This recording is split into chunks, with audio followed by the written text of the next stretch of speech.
Hello and welcome to your favorite YouTube comics channel, Cartoonist Kayfabe. My name is Jim Rugg. I'm Ed Piskor. And I'm Tom Scholey, author of I Am Stan.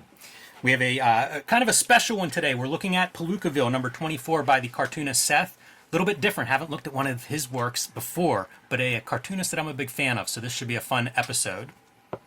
Is Seth still active, an active cartoonist? Oh yeah, this is a brand new book. Okay. Okay. So I want to remind everybody that we will be at Baltimore Comic-Con September 8th, 9th, and 10th. A very good comic book show for comic book fans, so come on out, say hello, pick up our latest and greatest. I also want to remind everybody that we have a Cartoonist Kayfabe Patreon. There are 3 different levels that will get you access to our videos early. If at the King Kayfaber level, you'll get access to all of the videos first, including the recording session. And if you want to leg up on the Kayfabe effect, meaning that you get to pick up these books first, that is the best way to do it. So without further ado, Palookaville number 24. As I say, Seth is the cartoonist behind the long-running Palookaville series. Looks a lot different than those early comic book-sized issues. I probably encountered him in the late 90s, early 2000s when I start looking for alternative comics, as they called the genre back then. And he was known for one of his early serialized stories, It's a Good Life If You Don't Weaken, about his fictitious quest to meet this elusive cartoonist who he had fallen in love with. One of the great comics about comics and comics about cartooning and cartoonists. And the thing that stands out to me the most, the thing I love about Seth's work, is his cartooning style. Yeah. It's very simple, but it's extremely thoughtful in terms of design and just a very unique voice visually. You can see it right away from the cover. Ed, we talked about this. This is Drawn and Quarterly published. Seth is a Canadian cartoonist, Drawn and Quarterly, a Canadian publishing company. But we talked about this off camera a little bit. We both had a good time reading this. Absolutely. Any thoughts on what it was you responded to with this book? Yeah, there's a lot, and it's certainly the way he breaks down the comic. He does a couple different things here. So this is kind of the table of contents. The first big story. There's one big story. Yep. And it's kind of his Wimbledon Green style, where he's being a little tighter than he is with what we'll see later, but following a rigid set of rules and kind of going in and out with that. Like instead of having a big panel or something, like he just lets the images kind of Frank King across a bunch. Probably never more than like 6 or 7 words per strip at all, and just extremely inspired by the exercise of what this is. You know, it's 2-color comics, 3 colors if you count the paper color. He's doing a lot with very rigid strictures that he places upon himself.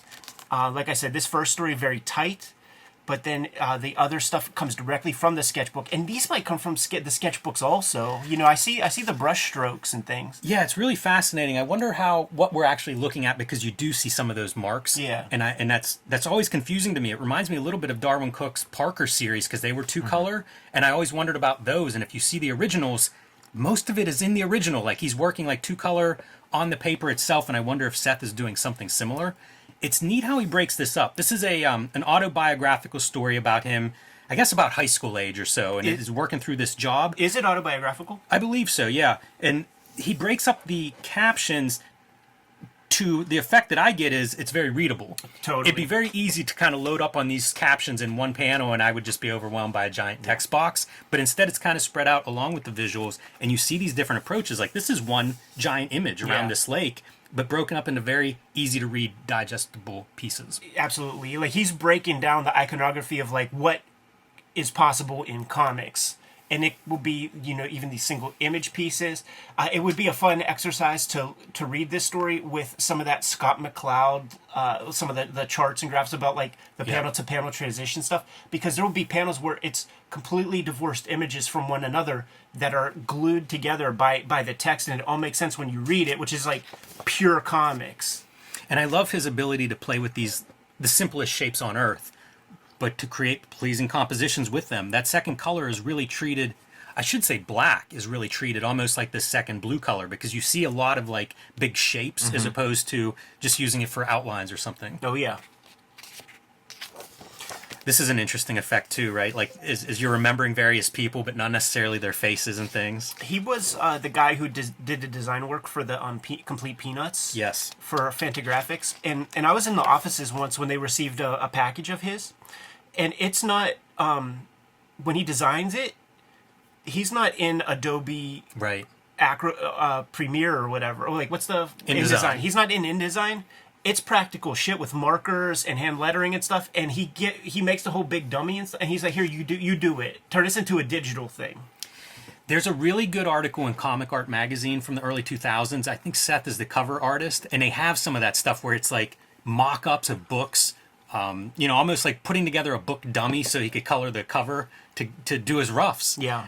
He also does stuff like building miniatures. That's what that article, I remember the cover art is like yeah. a mini city. Yeah. So, and that was a touring art exhibit that was in proper fine arts museums. and I say all that to give context to the way he presents his comics. Extremely thoughtful, a guy who thinks both three-dimensionally as well as a designer, has done a lot of book cover design work because he's just good as a graphic artist in addition to the skills he has as a cartoonist. Yeah, absolutely. So this first story, is part of a longer narrative. Love this. Yeah. This video is brought to you by the Cartoonist Kayfabe Patreon. There are 3 levels of support at our Patreon, and the King Kayfabers get access to our live stream recording sessions that make it possible to mitigate the kayfabe effect. They also get the videos before anybody else, so make sure you support the Cartoonist Kayfabe channel and get that early access. Ultimately, the videos are brought to you by the books that we make. You're looking at a healthy sample of our bibliography right in front of you. Jimmy's next book is going to be Street Angel, Princess of Poverty. It's coming to you in November. It's going to be a companion piece to Street Angel, Deadliest Girl Alive, in that it collects all of the material that was published prior to the Image Comics release. Jimmy also has Hulk Grand Design out there in the wild. Limited copies available. Make sure you get your hands on that as soon as possible. And the latest comic that Jimmy has right now, which is sold out, but he has promised to reprint this thing. True Crime Funnies, 3 nonfiction stories, including one that has a little something to do with some wrestling. Hip Hop Family Tree Omnibus is coming to you in October, just in time for the holidays, collecting all 4 volumes of Hip Hop Family Tree with 150 pages of additionals. Also for the holiday season is X-Men Grand Design Trilogy, which is going to include the out-of-print X-Men Grand Design works that I put together, about a 250, 260-page trade paperback. Red Room is the current focus. 2 trade paperbacks of Red Room are out there right now. The comic I'm putting out these days is Red Room Crypto Killers. It's going to be 4 issues total. 3 issues are out right now. The centerpiece for issue 3, the backup feature, includes the first appearance of the characters that I'm using in my daily strip, which I'm serializing on my Patreon. Tom's in the house with us this round. He's got the hardcover I Am Stan coming to you sooner than later. I believe it comes out in September. We did a big video on this, and you guys showed up in a big bad way and started to do your pre-orders. Make sure you get your hands on this. This is a definitive documentary on Stan Lee. And the paperback version of his Jack Kirby biography is coming out sooner than later as well. Now that we're done paying the bills, back to the video. Yeah, it reminds me in some ways of like Ivan Brunetti's syllabus, where he talks about breaking these things down into like their simplest, and a lot of cartoonists talk about it, into their simplest forms, almost iconography, right? You know what this exact bit reminds me of? The first Sin City, when Yeah. Marvin's getting his weapons. A little knife. That's amazing. Yeah, you can think of a few of these items could work in the Sin City Marv checklist. There's a great Chuck Forsman in The End of the Fucking World, when he's documenting like all the animals that the kid killed, Right. and just showing I love that approach. And we have been looking at this 20-panel grids, and now whenever he breaks them, it's to, again, a different effect. As you're reading this now, you're lingering a little bit longer on this larger panel, even though we often saw several panels making up one image. It's a different effect once you remove those gutters. Very clear pen and stuff, and I feel proud for him, because in the 90s, and maybe even before, like, his work was so tight. Yes. Constipated tight. And that Seth, who was making that stuff, would not allow for there to be like unevenness of panel border unless it was like so specific. So he's allowing, it's a little bit more human. He did a book called Wimbledon Green. Yes, that was a turning point for him. And I think that he learned a lot in there. And it was a sketchbook. The graphic novel, my understanding is it all came out of his sketchbooks. Yeah. So maybe the response to that, either personally or critical feedback, allowed him to kind of move more in that spontaneous direction. And I love it. It's often a way to achieve a little more life on a page. You know, artists constantly talk about how much detail pencils, detail drafts, and then tightened inks, you lose some of that energy. It's one of my favorite He's books got a lot his. of it here. Yeah, it's one of my favorite we books should look of at his. that. That's an all-timer for me as far as like comics about comics. Sure, yeah, totally, man. And I think it was a big revelation for him because, you know, like it was to be the next generation who are like the Craft is Dead generation. Right. Yes. And his generation like bristled against that so much, but then he kind of like embraced that. And holy fuck, you turned out this thick comic in 6 months, which would be unheard of for him to do. You know, might do like one issue of Palookaville in 6 months. All right, I'm skipping ahead a little bit because this is a bigger book and I don't want to give it all away to everybody. It's a new book that's coming out. Yeah. So this is the second part of this book. And this is about a film that, well, a play that he puts on. It's filmed by Luke Chamberlain, but it's a play that Seth has wrote and developed. Calls it, I think, a suitcase play. Yeah, it's inspired by, the name is mentioned here somewhere where he discovered this like stop motion or something in the 60s. I don't know if you can see it. Maybe it's a page before. It may be this Calder's Circus, a short film by Carlos Villardibo. I'm very sorry, That's Carlos, fine. because I'm Yeah, sure that's that's fine. not right. But yeah, it inspired him. It was interesting. We could probably find that on YouTube. It's funny to see like the photograph of Seth versus the drawing of Seth. Boy, they're close. Yeah, down to the color palettes and Yeah. stuff. And you see what's required to kind of make this thing work. But I'm going to skip ahead real quick. Like, I guess you could show a couple pages. Yeah, it's beautiful visuals is the reason that I would linger on this stuff, because I do think it's pretty, you can see Seth is thoughtful in almost everything. Yeah. Like the photographs of the miniatures that he made, I remember being so impressed by. This is similar. Yeah. I mean, this book is a piece of fine art to me. It's different than comics. Look how great this is. This is for Punker Mike. Yes. Punker Mike will dig this shit because like, he does this kind of stuff with his toy work by straight up designing everything. But the cool thing about Seth is he allows the rough edges of like the corrugated cardboard, which might be from like, you know, FedEx boxes or whatever. He lets that be seen and weaves that into the aesthetic of the comic. Makes me Or wonder of if the- this informs some of his comics making too. It definitely does when you saw the cities, because like he built Palookaville and there was a geography to Palookaville and he maintained that very rigidly. So skip ahead because I think this is super funny. Skip ahead to right here, where like this is what's funny is that Seth, you know, he's known for being like nostalgic for a time that was before his life and stuff. So now he's updated a little bit. And he made it to the DVD realm when nobody has DVD ports Right. in their laptops or I anything literally anymore. have to plug in an external DVD player if Yeah. I want to watch a DVD. I mean, at this that's stage. nostalgia now. So he's advanced to a point but only so far as to give you a DVD that it would be kind of hard to play. Yes. I wonder if this is available online. I assume that it probably is. And I'll be honest, I did not track this down. I haven't watched this short film. But nevertheless, we're not quite done with this book. There's not like a QR code somewhere on here. You know what? I didn't see that. That might be a little bit Yeah. too technical, too futuristic. Mom. Yeah, that's like 2005. That'll be in or like the something. 2030 edition of Palookaville. We'll have QR codes. So the last major section of this book is selections from Sketchbook 13. Yeah. These are flower names, and this is basically an exercise, Yes. as you were mentioning, Ed, where he was taking... He made 5 of these combinations of names from this list of flowers, and then he would do a short story in the sketchbook, and you can see the reproduction is the sketchbook. You can see the Yeah. edges of it in here, so you know he's working on the actual pages. And I love this. I'm absolutely in love with this page. Totally. Yeah, I mean, and doesn't it? It just looks like the exact comics that came before. So like, maybe he's doing all this work in sketchbooks these days, and right here he's giving himself the exercise. Right. And, well, in this case, this first story, Blue Delft, we're doing blue and black. And it does look like the aesthetics from the beginning, maybe a little bit more polished in the front. But I mean, I'm so glad he's printing these. Totally. Because if I saw this in his sketchbook, it'd be like, dude, I want to read that. Yeah. Like share that. That's perfect. Right. And so he's at a place where he's happy to do that. And man, as a maker, this is pure inspiration to me. Totally. And that's what I'm getting from this. He's Great panels. He's arrived at a sense of freedom that I always wished for him and the other cartoonists of his generation, because it's trust the self as motivation, right? This could mean that you could get more Seth comics now. Yes. Because maybe he could do these a little bit faster than he did his more rigid earlier works.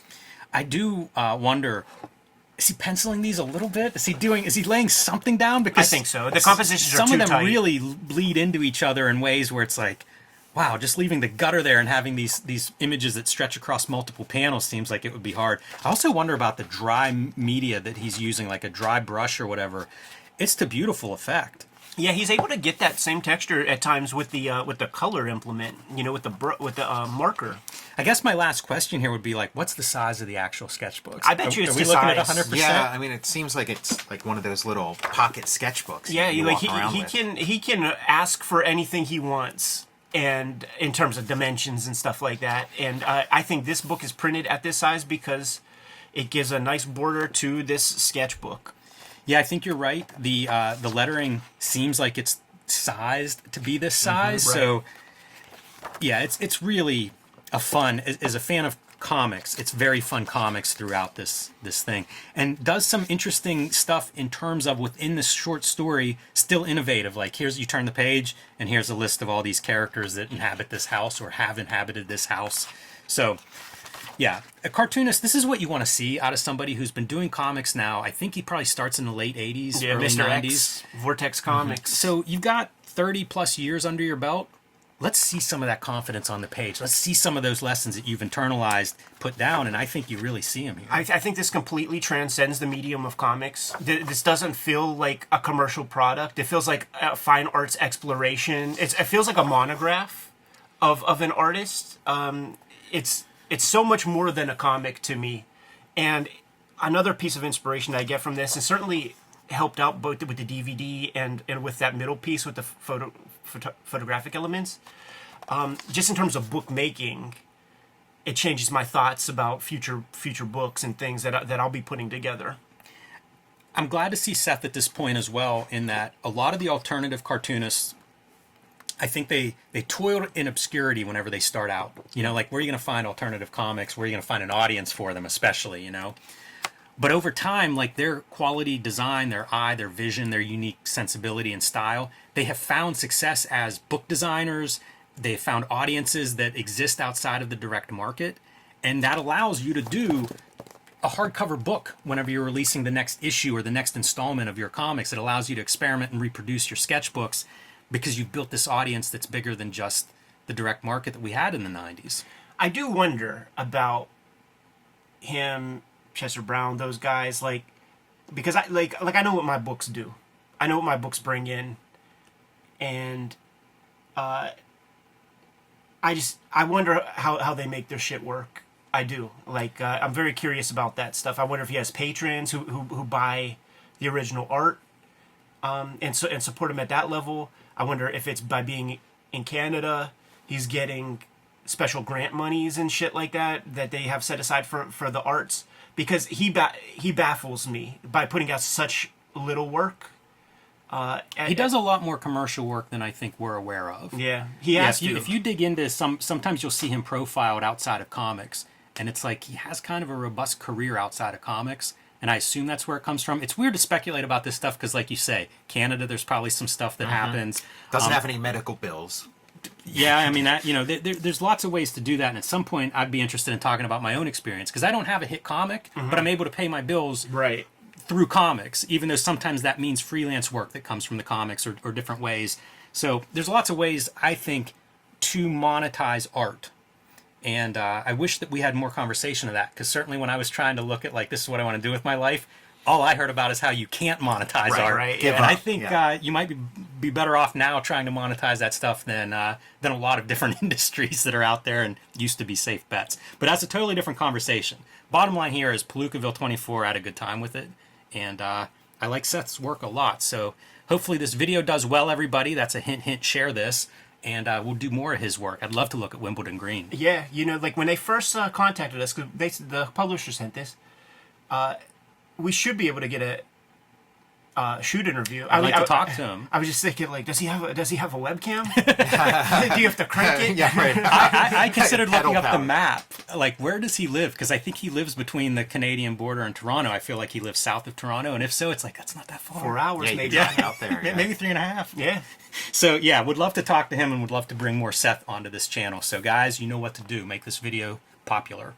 Kayfabers, like, follow, subscribe to the YouTube channel, hit the bell so that we can notify you when new videos are available. We have more than 1,000 videos in our filmography right now. So we might have talked about your favorite comics. Hit the little magnifying glass on the front page of the Cartoonist Kayfabe YouTube channel. Pop in your favorite titles. If we didn't talk about your favorite comics, please put something in the comments and we will push those books higher on our reading list. We have a Patreon for the Cartoonist Kayfabe channel, and this will help mitigate the kayfabe effect. Right now we have two dozen or so people in the private recording stream for the King Kayfabers, and they are able to mitigate the kayfabe effect by getting access to the books that we talk about before we put these videos out to the public. So that's a way to get in early, and they also get the fully produced videos before anybody else.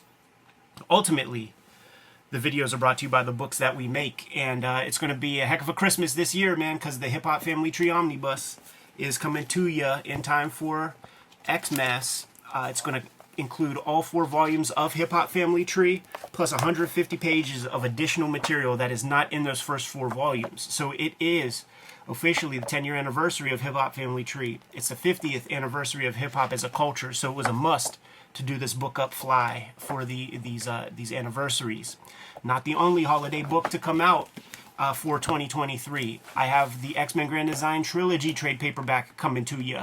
Don't have a galley copy of that yet because it's yet to be printed, coming out in November, but still early enough to get in for the holidays. It's going to have all of my X-Men Grand Design comics in there. A couple volumes are out of print right now.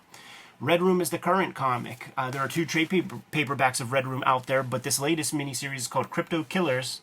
3 issues out right now, and if you go to the center spread, Jimmy, it highlights the characters that are in my daily comic strip that I'm going to be putting out probably starting January 1st of 2024, but for the early adopters on my Patreon, I just completed the first episode of the Switchblade Shorties, and I can't wait for you guys to check it out. Tom, what do you got? I got the hardcover of I Am Stan, a graphic biography of the legendary Stan Lee, and the Jack Kirby, The Epic Life of the King of Comics in paperback will be coming out in September. I also have Jack Kirby's Star Warriors, The Adventures of Adam Star and the Solar Legion, coming out from Image Comics. It's an old Jack Kirby comic series that I've sort of brought into the modern day in a deluxe package. You can pre-order my latest book now from Image Comics. That's Street Angel Princess of Poverty. This will be out in November, and it collects all of the Street Angel material that is not in Street Angel Deadliest Girl Alive, also from Image. The books are designed to be a set. They'll look nice on your shelf together, but you got to let your store know that you want Princess of Poverty now. You can also pick up the Hulk Grand Design. This book is out of print at the distribution level, which means if you haven't gotten it yet, copies are going to start becoming scarce and harder to find and maybe go up in value, so grab that now. Who knows when it'll be reprinted, if ever. And my latest comic, True Crime Funnies, there are digital copies available at jimrugg.com or at patreon.com/jimrugg, and I will be reprinting this for the fall, hopefully for Baltimore Comic Con. So if you missed out the first time, there will be more True Crime Funnies coming soon. Not the only ways to support the Cartoonist Kayfabe channel. Jimmy, illuminate the people. You can subscribe to the Cartoonist Kayfabe e-newsletter at the links below this video. You can also find Cartoonist Kayfabe t-shirts, merchandise, hats, mugs, stickers, and more at our spread shop. That link is also under this video. There you have it. Support the channel. Keep these videos coming to you on a regular basis. Give them those marching orders, Jimmy, and we'll be on our way. Read more comics.